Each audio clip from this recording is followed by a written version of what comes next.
Hey guys, welcome back to my YouTube channel. My name is Shubham. आप देख रहे हो tech B Shubham. Motilal Oswal mutual fund ने अपना एक नया एनएफओ लॉन्च किया है, जिस एनएफओ का नाम है Motilal Oswal business cycle fund. तो इस वीडियो में इस फंड के बारे में पूरी डिटेल जानेंगे और बताएंगे कि इस फंड में आपको इन्वेस्टमेंट करना चाहिए या नहीं करना चाहिए। इस फंड का अभी एनएफओ आया हुआ है, कब से कब तक अवेलेबल है, एनएफओ में अप्लाई करते हो तो क्या फायदा मिलेगा, सारी जानकारी हम आपको देने वाले हैं।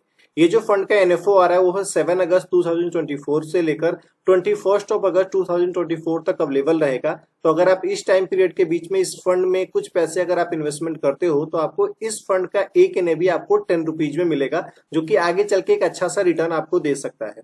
तो अगर आपको ये फंड सही लगता है तो आप एनएफओ में इन्वेस्टमेंट कर सकते हो। तो चलिए जानते हैं इस फंड के बारे में पूरी डिटेल। उससे पहले बता दूं कि अगर आप चैनल पे नए हो तो प्लीज चैनल को सब्सक्राइब करके बगल के बेल आइकन को जरूर दबाना, क्योंकि इस चैनल पे हम आपके लिए पर्सनल फाइनेंस, बैंकिंग और म्यूचुअल फंड से related video back to back लेकर आते हैं। तो चलिए सबसे पहले जानते हैं इस फंड के बारे में कुछ डिटेल। उसके बाद हम आपको बिजनेस साइकिल फंड को डिस्क्राइब करेंगे, फिर बताएंगे कि आपको इस फंड में इन्वेस्टमेंट करना चाहिए नहीं करना चाहिए, अगर आप इन्वेस्टमेंट करते हो तो कितना रिटर्न आप एक्सपेक्ट कर सकते हो, ये सारी चीजें। तो सबसे पहले इस फंड की बात करूं, इस फंड का जो बेसिकली जो बेंचमार्क है वो निफ्टी 500 टोटल रिटर्न इंडेक्स है। यानी कि इस फंड में आप जो भी पैसे इन्वेस्टमेंट करोगे, आपका जो पैसा है टोटली के टोटल इन्वेस्टमेंट होने वाला है निफ्टी 500 टोटल रिटर्न इंडेक्स में। क्योंकि इस फंड के जो होल्डिंग्स बनाएगा इसके फंड मैनेजर, वो स्टॉक लेने वाले हैं वो निफ्टी 500 टोटल रिटर्न इंडेक्स से ही लेने वाले हैं। इस फंड में अगर आप पैसे इन्वेस्टमेंट करना चाहते हो तो मिनिमम ऑफ 500 रुपीज से एसआईपी भी कर सकते हो। लमसम में इन्वेस्टमेंट करना है तो लमसम में कर सकते हो। तो चलिए सबसे पहले समझते हैं कि जो बिजनेस साइकिल फंड है वो कैसा फंड होता है। जैसे कि मान लिया आपने पैसे इन्वेस्टमेंट कर रहे हो Motilal Oswal business cycle fund में, तो इनके जो फंड मैनेजर है आपका पैसा कहाँ इन्वेस्टमेंट करेगा। इनके फंड मैनेजर को लगता है कि आने वाले टाइम में टेक्नोलॉजी सेक्टर में ग्रोथ है, तो आपका जो पैसा है वो टेक्नोलॉजी सेक्टर में इन्वेस्टमेंट कर देगा। उनको अगर लगता है कि आने वाले टाइम में फाइनेंशियल सेक्टर में पोटेंशियल है तो वहां पे जाकर इन्वेस्टमेंट कर देगा। अगर इनको लगता है कि आने वाले सेक्टर में गुड सर्विसेज में अपॉर्चुनिटी है तो वहां पे पैसे इन्वेस्टमेंट कर देगा। इनके जो फंड मैनेजर है कैसे डिसाइड करते हैं कि आने वाले टाइम में कौन सा सेक्टर अच्छा सा बूम करने वाले हैं। कुछ पैरामीटर है, जैसे कि analysing micro economic indicator, government policies अगर देखता है कि गवर्नमेंट के कुछ पॉलिसी चेंजेस होने वाले हैं जिसकी वजह से कौन सा सेक्टर में ज्यादा अपॉर्चुनिटी आने वाला है तो वहां पे इन्वेस्टमेंट कर देगा।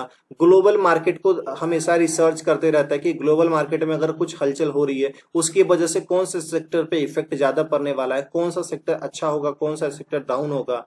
सेक्टर स्पेसिफिक फैक्टर हो गया, टेक्निकल एनालिसिस करता है, ये सारी चीजें हैं। और भी बहुत सारे इनके पास फैक्टर होता है जो डिस्क्लोज नहीं करते। उन सभी चीजों पे ये रिसर्च करने के बाद उनको लगता है कि आने वाले टाइम में ये सेक्टर में अच्छा ग्रोथ है तो वहां पे जाकर पैसे इन्वेस्टमेंट करता है। तो क्या इस टाइप के जो बिजनेस साइकिल फंड है इसमें हमें पैसे इन्वेस्टमेंट करना चाहिए या नहीं करना चाहिए, अगर हम कुछ पैसे इन्वेस्टमेंट करते भी है तो कितना रिटर्न हम एक्सपेक्ट कर सकते हैं, क्या रिस्क है, ये सारी चीजें चली जानते हैं। सबसे पहले हम देखते हैं कुछ ऑलरेडी मार्केट में बिजनेस साइकिल फंड है उसने कैसा रिटर्न दिया है, उसकी बेसिस पे ही हम डिसाइड कर पाएंगे कि आने वाले टाइम में ये जो फंड है ये कितना रिटर्न दे सकता है। उसके बाद हम रिस्क पे भी बात करेंगे, क्या रिस्क होता है।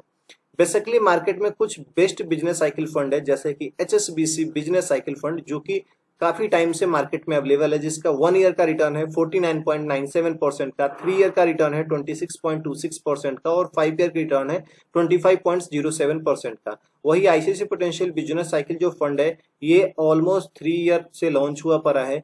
1 ईयर का रिटर्न है 45.79% का और 3 ईयर का रिटर्न है 26.74% का।